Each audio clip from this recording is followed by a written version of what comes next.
म्हणजे जी स्टुडंटची क्वालिटी आहे, जे स्टुडंट फेस करतात कॉम्पिटेटिव्ह एक्झाम, त्या कॉम्पिटेटिव्ह एक्झामचं सक्सेस रेट वाढायला पाहिजे, त्यासाठी आम्ही सरांचं लेक्चर अरेंज करत असतो. तर या म्हणजे हे सरांचं इथं येणं हे फलित केव्हा होईल सांगतो, जेवढा तुम्ही तुमचा स्कोर वाढेल, number of GPAT examination crack करणाऱ्याचे नंबर वाढतील, तेवढा सरांचं इकडे येणं फलित ठरेल.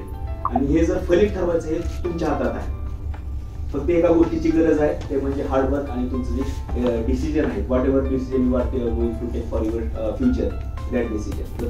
क्या बात है सर, क्या बात है सर, क्या बात, ये बात है. तुम्ही ठरवलं की मला कॉम्पिटेटिव्ह एक्झाम क्रॅक करायचीच, आणि हे तुमचं जर डिटर्मिनेशन असेल तर तुम्ही इझिली कॉम्पिटेटिव्ह एक्झाम क्रॅक करू शकाल. पण तुम्ही जर फक्त इथं आले, एक फिजिकल प्रेझेन्स दिलं इथं, आणि तुमचा आवरा इकडे तिकडे फिरतोय, आवरा म्हणजे तुमचं सोल, आवरा म्हणजे जे सोल माइंड जर इकडे तिकडे फिरत असेल तर मग तुमचं इथं प्रेझेन्स असणं हे झिरो आहे.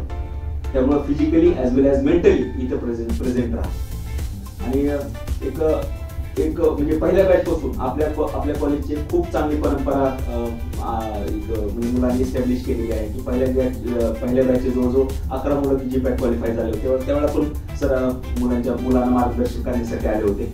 त्यानंतर दुसऱ्या बॅचचे जवळजवळ 9 मुलं, त्यामुळे 7 मुलं जीपॅट क्वालिफाय झाले. ठीक आहे, जरी फिगर कमी झाला असला तरी पण म्हणजे तो म्हणजे बऱ्यापैकी म्हणजे ॲडमायरेबल हे आहे, नंबर आहे.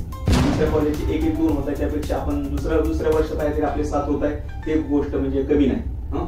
तर आम्ही हा नंबर जो आहे 7चा तो खाली येता कामा नये हे तुमच्याकडून मी अपेक्षित करतो. Yes or no? खाली येईल का नंबर? खरं? मोठ्याने आवाज द्या जरा. Okay, very good.